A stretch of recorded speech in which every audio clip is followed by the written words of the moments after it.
La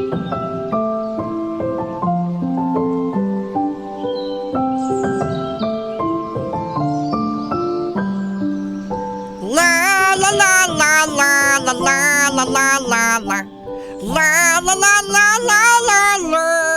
Hoy, bago ka magkwento, Marcia, ng wala ka kwenta-kwenta, ay batiin muna natin ang mga yes pre natin dyan sa JSA Team Southwoods.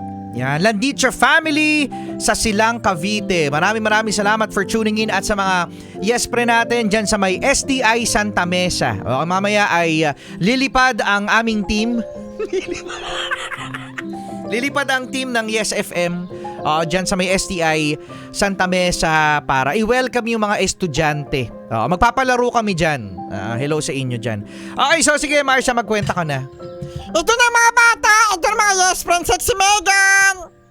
Ang ating kwento lang kwenta ang nung isang araw na pinamagatang ang ballpen ni Juan. Uy, ang ballpen ni Juan. Noong isang araw, sa isang malayong paaralan ay merong isang estudyante na ang pangalan ay Juan. At siya ay merong isang ballpen. Uy, ballpen. Naalala ko tuloy, no? Yung Panda ballpen. Meron pa naman Panda ballpen, mga yes. Pero ayan ang isa sa pinaka-affordable na ballpen, no, na 5 piso lang. Di ba kaya tolits, no? 5 pesos lang ang Panda ballpen. So hindi ko alam ngayon, no, kung magkano na ang Panda ballpen. Pero yan na ballpen na yan, maswerte ka na kapag yung ballpen na yan ay naisagad mo hanggang sa dulo. Yung naubos mo. Ako feeling talaga proud na proud talaga ako pag nakakaubos ako ng ballpen. Oo, proud public. Boy! Naubos ko! Kasi may mga ballpen di kompanyeros at si Megan na kapag nahulog, wala na. Para-paraan na lang yan, yung sinusunog yung ano, yung dulo, o kaya tinataktak, mga ganyan. Tapos sasabog na yung ink. Sasabog na yung ink. Ano, tapos ka na? Oo, tapos na. Sige, baka may sabihin ka pa eh. So ito na nga kasi. Ngayon, itong si Juan ay merong ballpen at ang sabi niya, ang ballpen ko ay pilot. Nakakaangat-angat sa buhay. Alam mo, swerte na ba?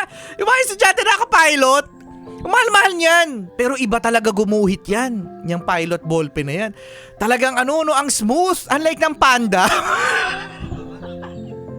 Yung Panda kapag sumulat, tayo dinosaur din.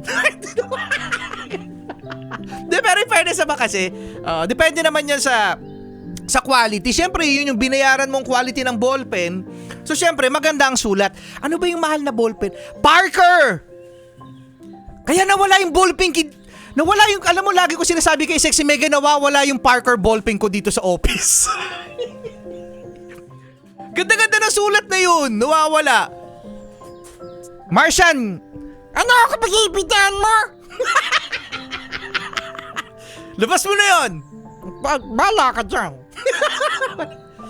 So ngayon, itong si Juan ay merong isang kaklase na malikot ang kamay. Naku, yan na nga sinasabi natin. Sabi niya kay Juan, Juan! Tapos sabi ni Juan, ano? Sabi niya kaklase niya, param ng ballpen. Ngayon, itong si Juan, sabi niya, ayoko nga. Pero sabi ng kaklase niya, sige na, please.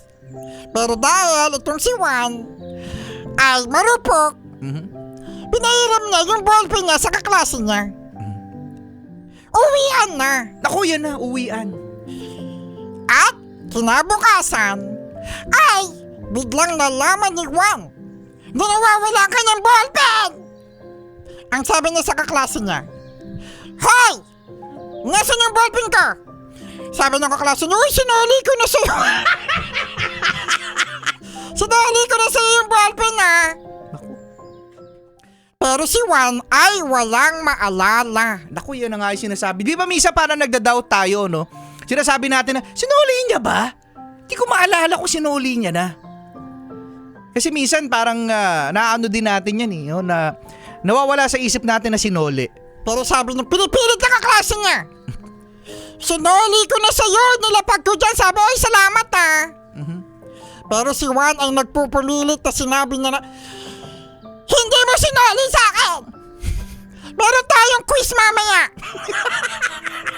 Wala akong gagamitin. Sabi nang hinab sa kanya nakaklase, paano yan? Isa na lang yung ballpen ko. Tapos sabi ni Juan, ayan yung ballpen ko. Sabi niya kaklase niya, hindi, binili ko to. Mukha mo. Ngayon ay hanap ng hanap itong si Juan ng kanyang ballpen. Tinaktak niya ang kanyang bag. Uy, tinaktak niya ang kanyang bag. Kalat. Tapos si Juan din naglilinis ng bag. Tinan mo, maraming balat ng candy. At doon niya na-realize na nandun pala yung ballpen. Ako, yan. At sabi niya, doon sa kaklase niya, huy, ito yung ballpen ko. Tapos sabi niya kaklase niya, ayan kasi bibig ang pinangahanap mo. Bata ang pinangahanap, hindi bibig. Naku, nasermonan pa oh.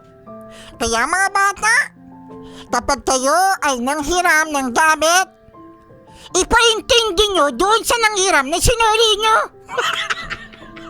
Bakit para kasalanan pa nung nanghiram? Kasi nang bibintang kasi na hindi sinuli. Ah, ganun oh. Pero ingatan nyo mga yespre ng inyong ballpen kasi ang ballpen kapag pinahiram yan, sinasabi ko sa inyo, 90% hindi yan nakakabalik. Correct. Oo, yan. Oh, eto na, Sexy Mega na. Sexy Mega na, Chillax 101 na. Clap.